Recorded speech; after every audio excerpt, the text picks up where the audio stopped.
우리가 지금 예배 드리러 나왔죠. 좋은 예배가 뭘까요? 어떤 게 좋은 예배일까요? 여러분들은 좋은 예배라고 하면 어떤 생각이 드나요?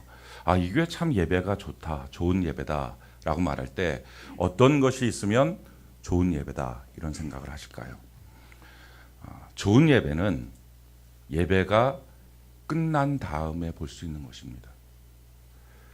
예배 시간에 그걸 보려고 하니까 예배가 이벤트가 됩니다. 그래서 그 예배 때 얼마나 감동을 주는지, 얼마나 화려한지, 얼마나 멋진지.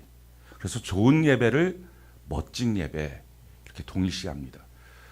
그러다 보니까 예배 때 나와서 감동을 받기도 하고 울기도 하고 뭔가 열광을 하기도 합니다. 그러나 그것을 통한 카타르시스는 있다 할지라도 정작 중요한 것은 예배를 통해서 내가 무엇이 변화됐는지, 그게 없다면 아무 소용이 없거든요. 만약에 우리가 예배를 드리는데 카타르시스만 얻는 거라면 펑펑 울고 또 마음이 시원해지기도 하고, 그것도 굉장히 중요한 것이긴 하지만 그것만 받는 거라고 한다면 예배와 싸이의 공연과의 차이가 있을까요? 거기는 훨씬 더 멋진 퍼포먼스가 있죠. 정말 열광을 하잖아요. 펄펄 뛰면서 몇만 명이. 예배는요, 그것은 예배 시간에 좋은 예배인지 나쁜 예배인지가 판가름 나지 않습니다. 예배가 끝나고 나서 그 다음에 삶을 살 때 예배를 통하여 주신 하나님의 말씀과 찬양과 기도를 통하여 얻은 능력을 갖고 내 삶의 스케줄이 다 바뀌어지는지, 내 삶에 대한 나의 기대와 생각들이 다 바뀌어지는지, 이게 되면 좋은 예배예요. 근데 그게 안 되면 아무것도 아니에요. 그런데 그 말씀이 그냥 각자 개인이 받는 자기 나름대로 붙잡는 말씀이 아니라 우리가 한 몸이니까 한 교회가 같은 말씀을 붙잡고 한 걸음을 옮기는 것입니다. 그게 교회예요. 그게 예배고요. 근데 오늘날에는 이 교회를 잃어버린 거예요. 예배를 잃어버린 거예요.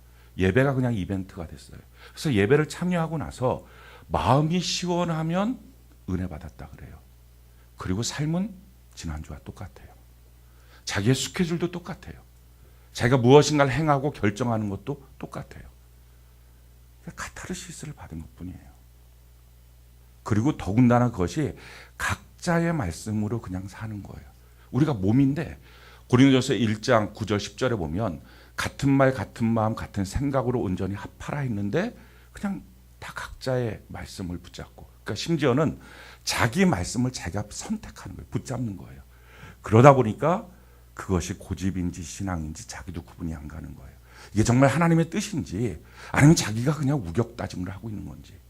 사실은요, 하나님은 예배를 통해서 한 주간의 삶을 설계하시고 인도해 주시죠. 그리고 인도해 주시는 과정 속에 그 예배의 말씀으로 우리를 살라고 하시는 것입니다. 근데 문제는 그렇게 되지 않으니까 한 주간에 닥쳐있는 어떤 문제나 사건이 터지기만 하면 그 삶을 수습하는 방식들은 다 옛날 자기만큼 합니다. 그러니까 그리스도인이 아닌 거예요.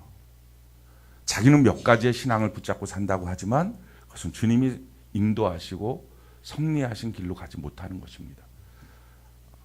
정말 좋은 예배, 그건 예배가 나를 바꾸는 거예요. 그래서 예배로 인한 삶을 사는 것입니다. 그것을 한 교회가 같이. 그래서 예수 믿지 않는 사람들도 아, 저 사람 말하는 거 보고 행동하는 거 보니까 세중앙교회 성도군, 아, 한소망교회 성도인데, 아, 광성교회 성도인데, 이게 구분이 가야 합니다. 근데 오늘날에 한 교회가 같은 말씀을 듣고 같이 움직이는 것이 없어져서 심지어는 각자의 말씀을 자기가 뽑은 대로 그냥 자기가 은혜 받은 그대로 살라고 하니까 이 사람이 이 교회를 가든 저 사람이 저 교회를 가든 아무 이유가 없는 거예요. 교회를 잃어버렸어요. 그러다 보니까 어떻게 됩니까? 성령이 교회들에게 하시는 말씀을 못 듣는 거예요. 그러다 보니까 음부의 권세를 이기는 능력을 상실했어요. 성도이긴 성도인데 세상 앞에서 펑펑 져요. 죄 앞에서 다 무너져요. 이것이 오늘날의 비극입니다. 예배는 어떤 자기 감정의 해소제가 돼버리고 어떤 또 종교의식에 참여하는 지식이 돼버리고 교회는 상실해버려서 개인만 남아있는 마귀 앞에 너무 무력한 존재가 되고 있는 것이 오늘날의 모습입니다. 이 정도 돼야 된다고 저는 생각을 해요. 누군가가 우리 세종한교회 성도들과 계약을 하기를 원한다면 예수 안 믿는 사람인데 이 사람을 이번 주에 내가 어떻게 만나서 계약을 잘할까? 그러면 지난주에 무슨 말씀이 선포됐지를 들을 만큼 그러면 이번 주에 이 사람의 삶의 생각과 사상과 길이 이거구나. 아니 이 정도쯤은 돼야 그게 교회예요. 그리스도인, 예수를 닮은 사람들. 그것이 말씀으로 지배받는 삶입니다. 그것이 교회로 말미암아 지체된 우리의 모습, 보호받는 우리의 모습입니다. 어떻게 우리가 살아야 될까요? 그래서 하나님 말씀하셨어요. 올 한 해 우리를 향한 하나님의 자신감이죠. 약속을 주신 거예요. 여호와를 기뻐하라. 그러면 내가 너희의 소원을 이루어 주게 될 것이다. 이것을 믿는 사람들이 한 몸으로 모여 있는 것이 세종항 성도예요. 교회에 등록한 사람이 아니고요. 교회 나서 예배드리는 사람이 아니라 이 말씀을 믿고 그 말씀으로 정말 믿음의 한 몸이 되어 있는 성도가 우리 교회 지체고 우리 교회 성도예요. 그리고 매주 주시는 주일날의 말씀이 있어요.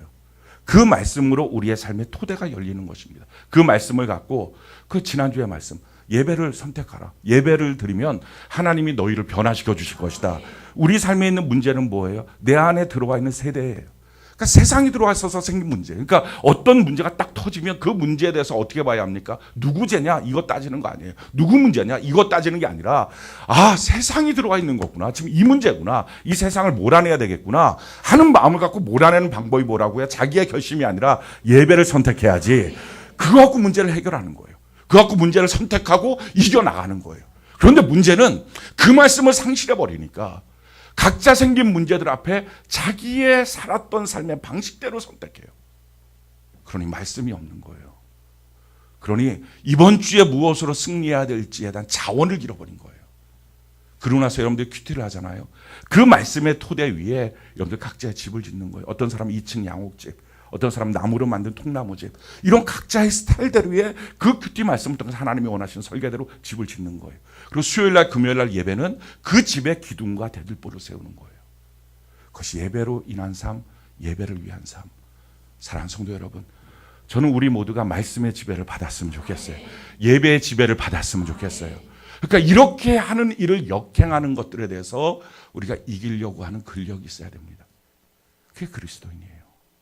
세상 앞에 우리 지지 말고 주의 말씀으로 세상을 이기는 은혜가 있기를 바랍니다. 오늘 말씀도 우리가 그 말씀의 토대 위에 이 말씀이 여러분들의 아름다운 집의 기둥이 되고 대들보가 되어서 마귀의 공격을 넉넉히 이기고 그 안에서 여러분들이 주님 안에서 참으로 평안한 은혜가 넘치기를 바랍니다.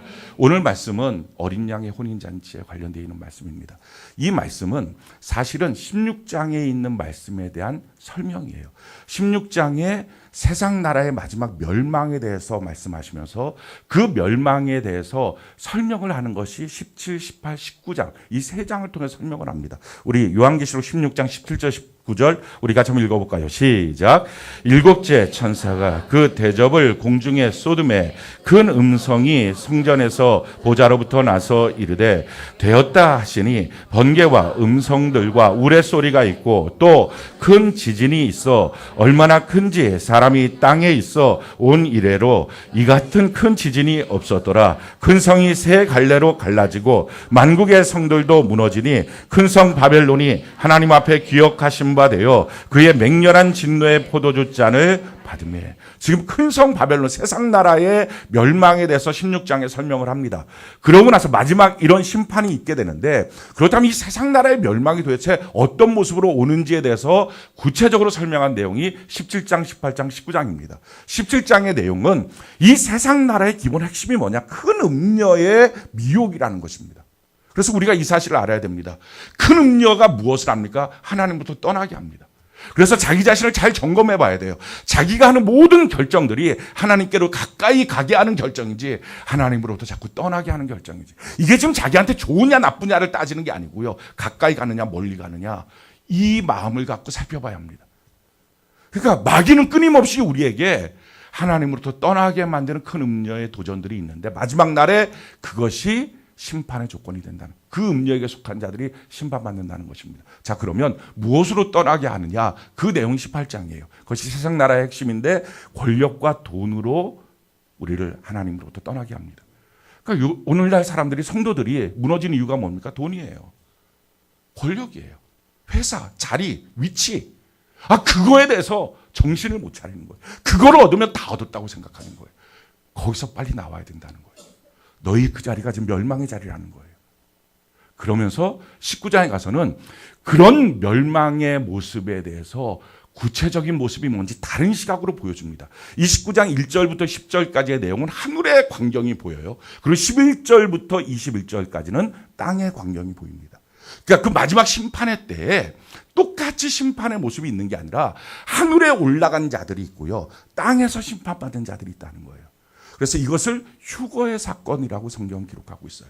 마지막 심판이 있을 때, 이 7번째 대접이 쏟아질 때에 하나님을 믿는 백성들은 거기서 심판받지 않습니다. 거기서 들림을 받아요.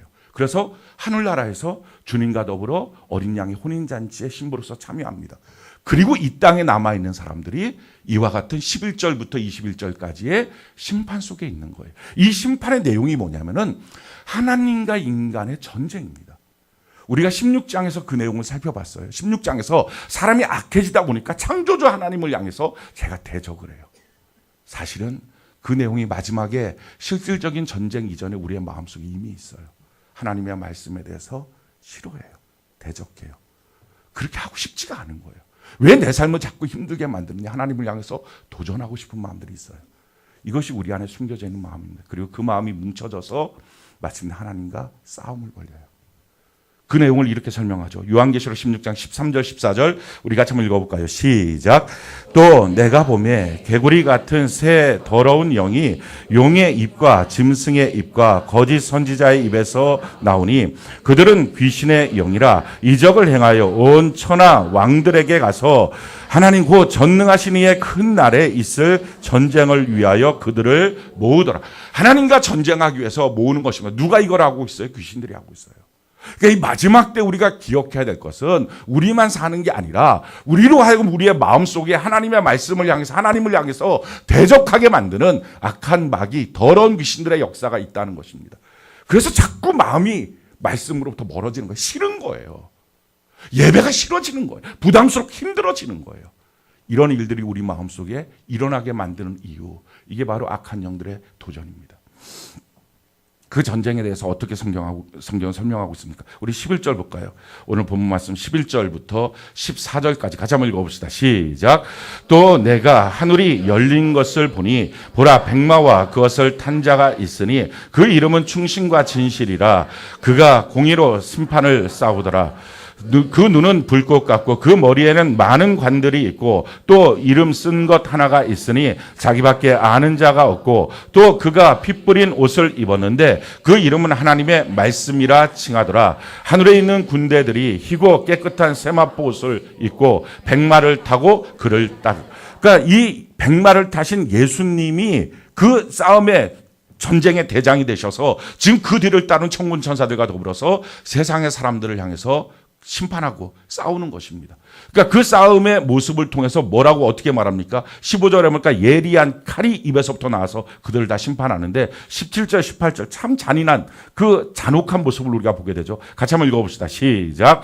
또 내가 보니 한 천사가 태양 안에 서서 공중에 나는 모든 새를 향하여 큰 음성으로 외쳐 이르되 와서 하나님의 큰 잔치에 모여 왕들의 살과 장군들의 살과 장사들의 살과 말들과 그것들을 탄 자들의 살과 자유인이나 종들이나 작은 자나 큰 자나 모든 자의 살을 먹으라 하더라. 다 죽여서 그 살을 새들이 와서 먹게 하는 그 참혹한 장면이 있습니다. 20절에 보니까요, 짐승이 잡히고 그 앞에 표적을 행하던 거짓 선지자도 잡혀서 유황불이 붙은 못에 집어넣었습니다. 그리고 21절에 보니까 그 모든 탄 자들을 죽여서 그래서 새들로 하여금 배부르게 먹게 하는 그 잔혹한 모습이 등장합니다. 그것이 세상의 심판의 모습이에요. 그런데 이렇게 세상이 심판당하고 있는 동안에 그럼 하나님의 백성들은 뭐 하고 있느냐? 하늘로 올라가서 여기서 보니까 1절부터 10절까지 할렐루야가 4번 나와요. 하나님 높이 찬양하는 거예요. 찬양하면서 그들이 지금 뭘 하고 있습니까? 우리 7절 같이 한번 읽어볼까요? 7절 같이 한 목소리 시작. 우리가 즐거워하고 크게 기뻐하며 그에게 영광을 돌리세. 어린 양의 혼인 기약이 이르렀고 그의 아내가 자신을 준비하였습니다. 어린 양과 예수님과 결혼식을 하는 장면이 하늘에 있습니다. 그러니까 이게 완전히 쫙 대비가 되는 거예요. 땅은 그냥 그렇게 처절하게 죽음을 당하고 그 살을 다 먹힘을 당하는 그런 일들이 있고, 하늘나라에서는 그 성도들이 공중으로 올림을 받아서 주님과 더불어서 혼인잔치를 벌리는 그런 장면들을 보게 됩니다. 우리가 이 사실을 통해서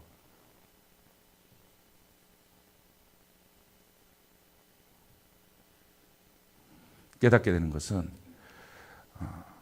천국은 간신히 들어가는 사람이 한 명도 없다는 거예요. 꼭 기억하셔야 됩니다. 나는 간신히라도 천국 들어가면 되지. 그 사람들은 한 명도 없어요. 천국은 예수님의 신부가 들어가는 거예요. 지금 그 내용을 말하고 있는 거예요. 누가 천국에 올라갑니까? 예수님의 신부. 그래서 이 사실을 우리가 꼭 기억해야 돼요. 그러니까 이 땅에 사는 동안에 내가 예수님의 신부라고 하는 의식을 갖고 사는지 그렇지 않는지, 그게 천국과 이 땅의 심판 가운데 사는 존재로 갈라지는 겁니다. 교회를 다니고 있느냐 안 다니고 있느냐의 문제가 아니라 내가 예수님의 신부로 사는지, 내가 예수님의 신부라는 의식을 갖고 있는지 그렇지 않는지. 왜? 하늘나라는 그 사람들의 착각이 이거예요. 나 예수 믿어. 그럼 다 가는 줄 알아요. 근데 그렇지 않은 거예요. 예수님의 신부만이 가는 곳이에요. 그러면서 또 이렇게 말하죠. 9절 우리 같이 한번 읽어볼까요? 9절 같이 한 목소리 시작. 천사가 내게 말하기를 기록하라. 어린 양의 혼인잔치에 청함을 받은 자들은 복이 있도다 하고, 또 내게 말하되 이것은 하나님의 참되신 말씀이라 하기로. 어린 양의 혼인잔치에 청함을 받은 자들이 복이 있다. 그 청함을 누가 받았다는 거예요? 지금 우리 7절에 보면 우리가 다 뭐라고요? 예수님의 신부. 그러니까 이 청함을 받았다는 얘기는 신부로서 청함을 받았다는 거예요. 근데 문제는 청함을 받은 내가 예수님의 신부라고 하는 사실을 모르는 거예요, 지금. 그래서 나타난 결과가 뭐냐? 예수님이 비유로 하시는 말씀이죠. 이렇게 말씀하세요. 마태복음 22장 2절로 14절 우리 같이 한번 읽어볼까요? 시작.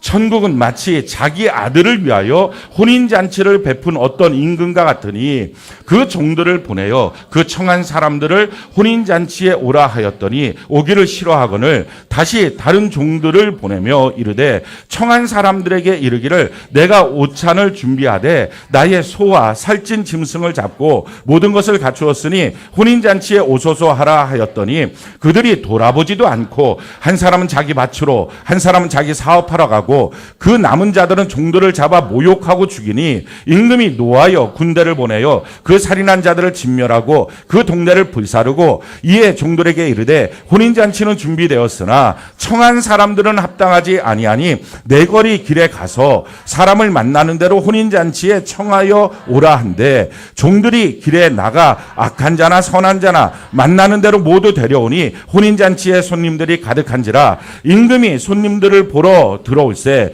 거기서 예복을 입지 않은 한 사람을 보고 이르되 친구여 어찌하여 예복을 입지 않고 여기 들어왔느냐 하니 그가 아무 말도 못하거늘 임금이 사한들에게 말하되 그 손발을 묶어 바깥 어두운 데 내던지라. 거기서 슬피우며 이를 갈게 되리라 하니라. 청함을 받은 자는 많되 택함을 입은 자는 적으니라. 자, 이 말씀에서 우리가 오해를 하고 있는 내용이 이것입니다. 여기에 내용에 보면 그렇게 해서 그 혼인잔치에 온 손님들이 많다라고 하는 말을 들으면서 손님으로 온 거구나 이런 착각을 해요. 근데 그게 아니에요. 여기서 말하는 이 손님은 이 혼인잔치에 그 왕의 아들의 신부로서 손님으로 온 거예요. 신부로 부른 거예요. 신부로. 그러니까 지금 이 내용이 바로 이 19장에 있는 9절에는 말씀해요. 혼인잔치에 청함을 받은 자들. 무엇으로? 신부로. 그러니까 지금 자기가 신부라고 했을 때 청함을 하는 거예요. 오라 청했어요. 근데 지금 뭐라고 말한 거예요? 신부가 돌아보지도 않고 나 밭에 가서 일해야 되는데 나 사업하러 가야 되는데 이렇게 하고 있다는 거예요. 이게 지금 가당한 겁니까? 근데 왜 이런 일들이 생기죠? 자기가 지금 신부라는 사실을 모르는 거예요. 남의 결혼식에 내가 지금 바쁜데 왜 가? 지금 그 생각하는 거예요. 남의 예배에 내가 지금 일이 있는데 왜 가? 이렇게 생각하는 거예요. 예배는 하나님의 부르심에 대한 예행 연습이거든요. 어느 날 모이라 하면 우리가 모이는 거잖아요. 어느 날 와라 그럼 가는 거예요. 그런데 오라 하는 그 일에 대해서 내가 바쁜데요. 왜 그런 일들이 생기죠? 나는 거기서 신부라고 하는 의식이 없는 거예요. 가두고만 안 가두고만 나라는 사람 하나 없는다고 해서 뭐가 문제가 되겠어? 아니 큰 문제가 되죠. 왜? 신부가 없는데 지금. 그러니까 오라고 했는데 안 오니까 또 보내요. 그래도 안 와요. 그랬더니 어떻게 합니까? 왕들이 그들을 다 죽여버려요. 그게 지금 땅이에요. 자기가 신부라고 하는 의식이 없는 자들이 누가 이 땅에서 예수님이 와서 다 죽여버리느냐? 그들이에요. 근데 이들이 지금 누구라고요? 청함을 받았던 자들이에요. 교회 문턱을 왔던 사람들이라고요. 근데 자기가 신부인 것을 모르고 신앙생활한 거예요. 그렇다면 여러분들은 어떻습니까? 내가 신부구나. 내가 주인공이구나. 이것이 지금 준비돼서 신앙생활을 하고 있냐는 거예요. 그게 안 돼 있는 자들이 죽임을 당하는 거예요. 그래서 다 모았어요. 그러니까 결국은 다 오라 그랬어요. 다 오라, 다 오라. 그래서 막 바글바글 모아놨어요. 근데 모아놓고 난 다음에 어떡합니까? 왕이 나갔어요. 그러면서 이렇게 하죠. 지금 왕이 보고 있는데 예복을 안 입은 한 사람이 있어요. 생각을 해보시죠. 길거리에서 그냥 끌려왔는데 예복을 언제 입겠어요?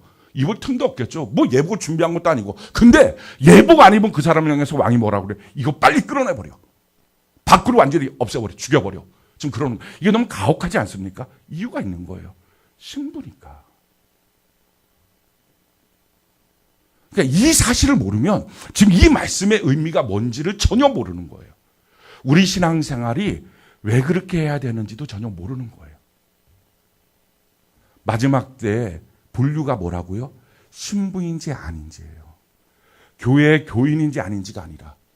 그러니까 내가 신부라고 하는 의식을 갖고 있는지 아닌지. 하나님 우리를 신부로 청했어요. 그래서 하나님이 청한 자들을 다시 또 청해요. 또 청해요. 계속 오라고. 근데 문제는 자기 자신이 신부라는 사실을 모르는 사람과 신부라고 하는 사실을 아는 사람. 이 둘이에요.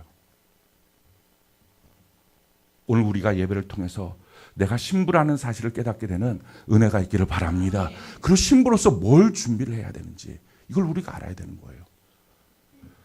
신부의 특징이 뭡니까? 오늘 성경에 보니까 두 가지 특징을 갖고 있어요. 7절 우리 같이 한번 읽어볼까? 7절 같이 한 목소리 시작.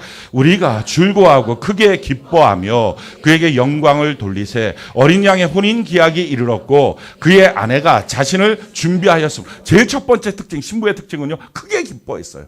전 여러분들이 하나님 안에서 기뻐하시길 바랍니다. 이 신부의 기쁨의 특징은 두 가지가 있습니다. 한 가지는 주님 안에서 기뻐하는 거예요. 그렇지 않겠어요? 신랑 때문에 기뻐해야지 뭐 딴 것 때문에 지금 아까 얘기한 것처럼 밭으로 가고 사업 잘 됐다고 이렇게 기뻐하는 사람이 이게 신부겠냐고요. 그러니까 이런 기쁨이 아닌 거예요. 거기다가 또 와갖고 계속 초청하니까 이놈의 셀장을 내가 죽여버리고 말겠다 이렇게 하고 잡아 목욕이 아니 모욕하고 막 살인하고 뭐라고 욕하고 전화 안 받고 잠수 타고 다 우리가 그런 범죄자입니다. 사실은 이게 하나님 앞에서 보면 다 범죄 집단이 이게 신부인데 신부가 아니고 범죄 집단으로 우리가 지금 살고 있는 거예요. 다 짱 박혀 있고. 뭐하냐 그럼 너무 당당해. 나 사업하러 간다 그러고 나 지금 밭으로 간다 그러고 신부가 지금 그렇게 하고 있으니 이게 지금 신랑 되신 예수님이 봤을 때는 이거 통곡할 일 아닙니까? 너가 지금 뭔지 모르니? 지금 그 얘기예요. 내가 너를 무엇으로 불렀는지 모르니? 지금 그 얘기예요. 교회가 뭐라고? 예수님의 신부예요. 우리는 그 교회의 지체예요. 할렐루야. 그럼 우리 전체가 뭐예요? 각자가 예수님의 신부라고요. 근데 신부로 불렀는데 신부인지를 모르는 거예요. 신부의 특징 기쁨. 우리가 주님 안에서 기뻐하기를 바랍니다. 우리 빌립보 4장 4절 같이 한번 읽어볼까요? 시작. 주 안에서 항상 기뻐하라. 내가 다시 말하노니 기뻐하라. 사랑하는 성도 여러분, 주님 안에서 기뻐하시길 바랍니다. 주님 밖에 기쁨을 제거하는 은혜가 있기를 바랍니다. 어떻게 하면 그럴 수 있을까요? 시편 16편 8절로 11절 우리 같이 한번 읽어볼까요? 시작. 내가 여호와를 항상 내 앞에 모심이요 그가 나의 오른쪽에 계심으로 내가 흔들리지 아니하리로다. 이러므로 나의 마음이 기쁘고 나의 영도 즐거워하며 내 육체도 안전히 살리니 이는 주께서 내 영혼을 수월해 버리지 아니하시며 주의 거룩한 자를 멸망시키지 않으실 것임이니이다. 주께서 생명의 길을 내게 보이시리니 주의 앞에는 충만한 기쁨이 있고 주의 오른쪽에는 영원한 즐거움이 있나이다. 하나님 먼저의 삶 당연하지 않겠어요?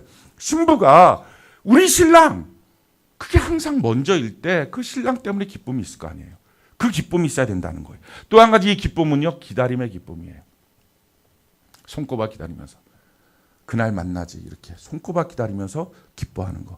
그래서 히브리서 12장 2절 우리 같이 한번 읽어볼까요? 시작.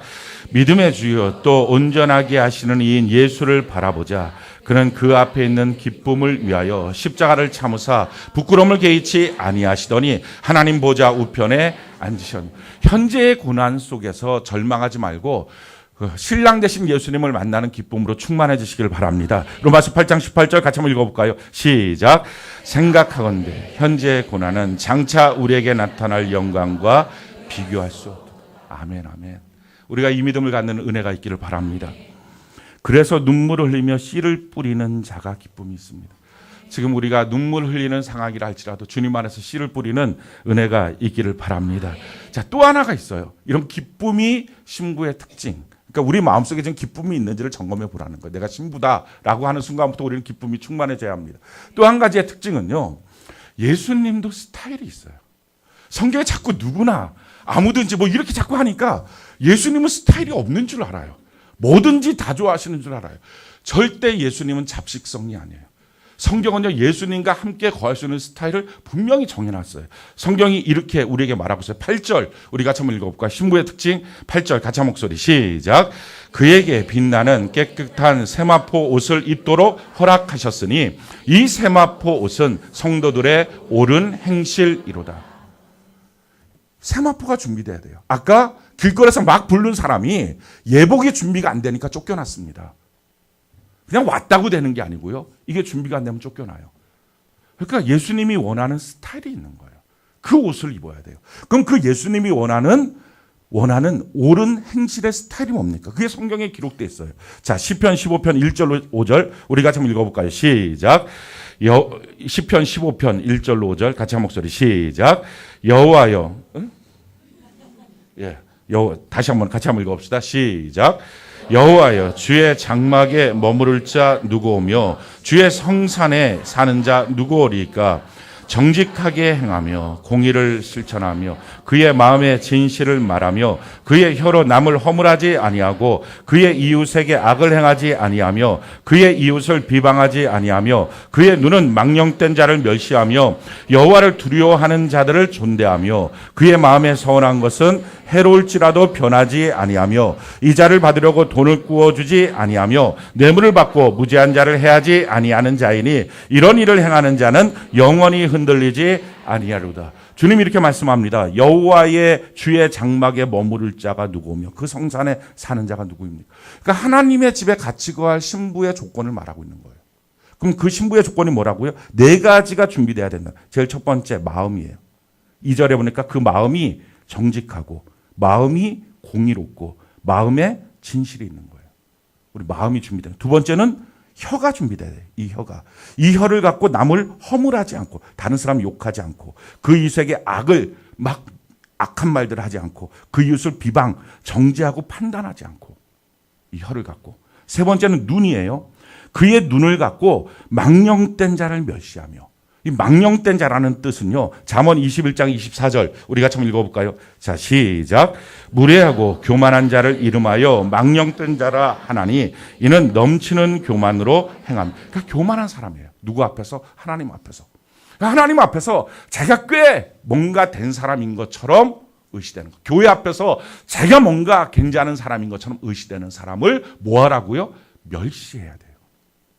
근데 사람들은 그 사람이 갖고 있는 어떤 자격증, 그 사람이 갖고 있던 세상의 어떤 위치, 그 사람이 갖고 있는 재력, 이런 것 때문에 교회 안에서도 그 사람 앞에 벌벌 기는 사람들이 있어요.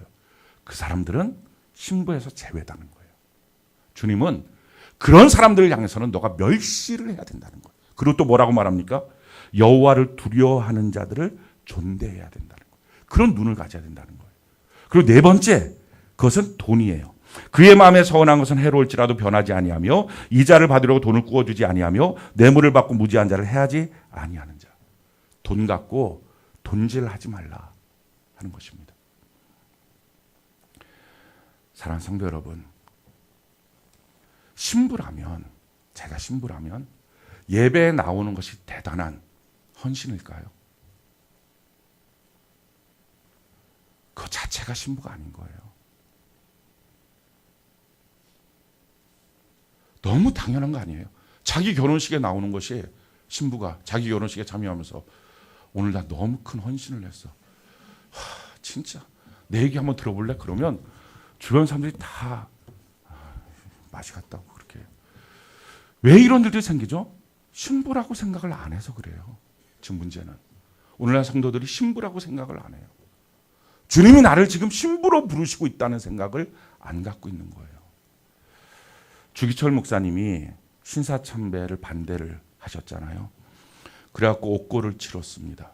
몇 번을 옥고를 치렀어요. 옥고 치렀다 나오고. 근데 옥고에 들어가서는 그렇게 그 고문을 받으셨죠.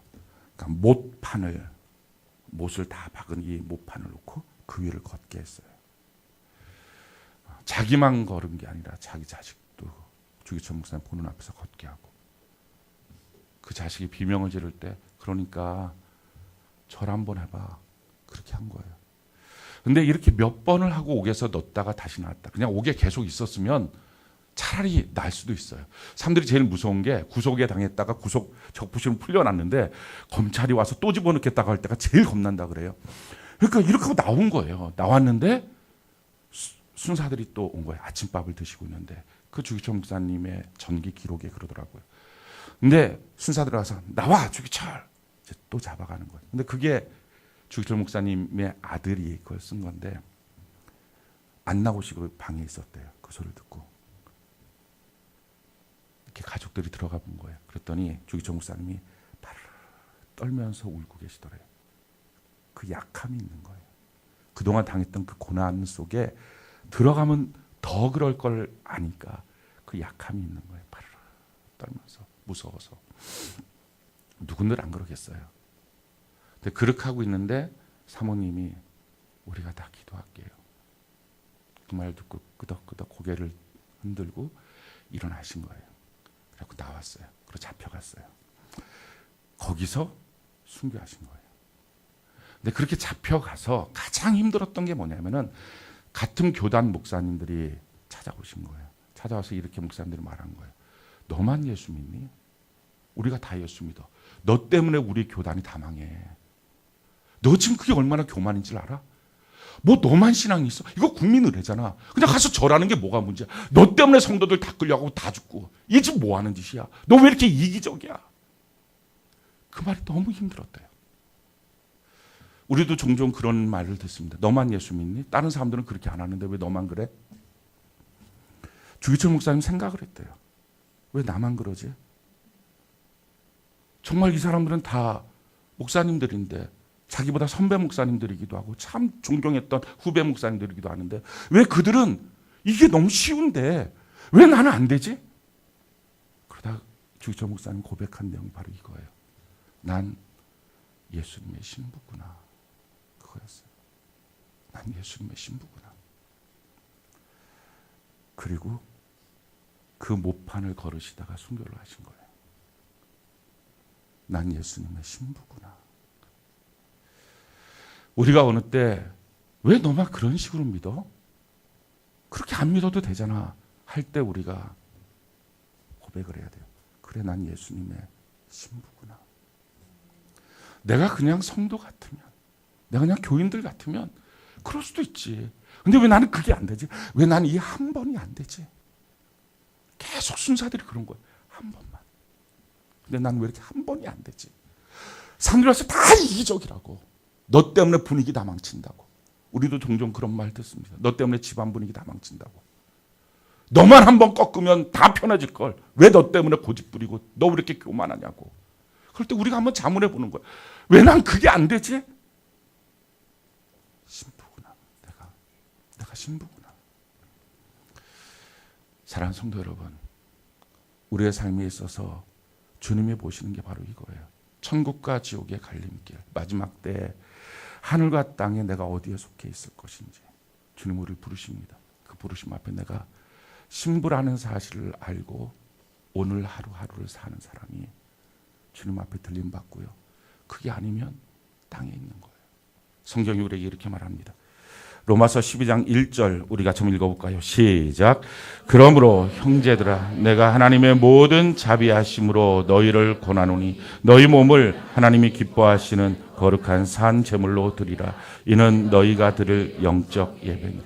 신부라고 하는 의식을 갖고 이 본문 말씀을 읽어보면요. 답이 나와요. 기뻐하시는. 신랑이 기뻐하는 것으로 결정하고 살아야지. 거룩한 신부니까 평생 구별돼야지. 산. 나의 신랑 앞에 반응하는 자가 돼야지. 그의 음성을 기뻐하는 자가 돼야지. 그거예요. 그게 우리가 드려질 영적 예배, 삶의 예배, 공적 예배입니다. 이렇게 우리 살라는 것입니다. 사랑하는 성도 여러분, 오늘 우리가 좀 자기 자신들 좀 점검했으면 좋겠어요. 말씀을 갖고 뒤를 적용하면 안 돼요. 어떤 사람 말씀을 갖고 자기의 과거를 적용합니다. 그럼 다 정죄밖에 안 돼요. 뭐 저나 여러분이나 다 똑같습니다. 그러니까 말씀을 갖고 난 이렇게 못 살았구나. 신부로서의 탈락이구나. 이렇게 하면 이건 말씀을 잘못 적용하는 거예요. 하나님의 말씀은 항상 우리의 삶에 대한 조명이 되십니다. 그러니까 이제부터 어떻게 살 것이냐 하는 거예요. 그러니까 이제부터 어차피 이왕 버린 몸, 뭐 신부로서 안 살았는데 앞으로도 신부로서 살지 말자. 이러면 이게 그냥 아웃인 거예요. 근데 우리 다 그렇게 살았지만 이제는 신부답게 살자 하면 이 말씀이 오늘 능력이 되는 것입니다. 이 말씀이 오늘 우리의 삶을 바꾸길 바라요. 우리의 인생을 새롭게 결정하길 바라요. 그래서 주님이 기뻐하시는 모습으로 그렇게 우리가 살아가기를 바랍니다. 꼭 기억하십시오. 난 왜 그게 안 되지? 다른 사람들은 너무 쉬운데 난 왜 이게 어렵지? 그럴 때 내가 신부라서. 여러분 신부가 다 쉬우면 되겠어요? 그럼 신부가 아니잖아요. 뭐가 다 쉬워? 모든 남자한테 다 쉬워. 그럼 이게 신부겠어요? 모든 일에 다 쉬워. 이게 신부겠냐고요? 그건 신부가 아니에요. 그런 사람들을 향해서는 노는 여자 이렇게, 노는 남자 이렇게 말하지 그걸 신부 신랑이라고 우리가 말을 안 하잖아요. 우리 신부로 살아갑시다. 오늘 여러분들의 머릿속에 나는 신부다. 이걸 머릿속에 꽉 채우는 거예요. 사랑하는 성도 여러분. 그래서 우리의 삶이 내 마음속에 지금 문제가 왜 생긴 거예요? 세상이 들어왔어요. 그럼 그 세상이 뭘 한 거예요? 신부라고 하는 의식을 없애버리고 돈과 권력과 세상의 쾌락으로 내 마음을 만들어 놓은 거예요. 그래서 예수님이 부르실 때에 자꾸 나는 내 밭이 떠오른 거예요. 내 사업이 떠오른 거예요. 내 일이 떠오른 거예요. 자기가 신부라고 하는 의식을 잃어버린 거예요. 그 의식만 가지면 너무 쉬운데 내가 주인공인데 그 의식을 잃어버린 거예요. 그렇게 평생을 살다가 주님의 부르심 앞에 부름받지 못하는 것이 오늘날 교회 문턱을 오고 갔던 성도들의 비극입니다. 우리가 다시 각성해서 하나님의 말씀 앞에 서서 이 말씀으로 살아갑시다. 저는 말씀을 믿습니다. 하나님의 말씀을 붙들고 살면 하나님이 책임져 줄 걸 믿습니다. 올 한 해 여러분들이 어떤 문제가 있어도 그냥 여호와를 기뻐하시기 바랍니다. 그냥 그 길을 선택하시기 바랍니다. 그러면 하나님이 여러분들의 마음의 소원을 다 이루어 주시게 될 것입니다. 그거 하려고 우리 주님 믿는 거잖아요. 안 그래요? 그걸 하려고 주님을 믿는 거잖아요. 이번 주에 문제가 있으면 예배를 선택하라. 하나님 마음서부터 우리의 인생을 다 변화시켜 주신다. 이걸 믿는 사람들이잖아요. 이게 안 믿어지는 사람들이 세상 사람들이에요. 이게 불신자예요. 근데 이게 왜 안 믿어질까요? 이유는 한 가지예요. 자기가 신부라고 하는 사실을 잃어버리면 이게 안 믿어져요. 자기가 신부이기 때문에 신랑의 말이 믿어지는 거예요. 걱정하지 마. 내가 책임져 줄게. 이 말이 믿어지는 이유는 나만 믿어. 근데 이게 우리 그냥 이상한 남자들하고는 다르잖아요. 우리 예수님은. 이 말이 정말 진실한 말씀이에요. 우리 주님만 믿고 끝까지 가는 은혜가 있기를 예수님 이름으로 축원합니다.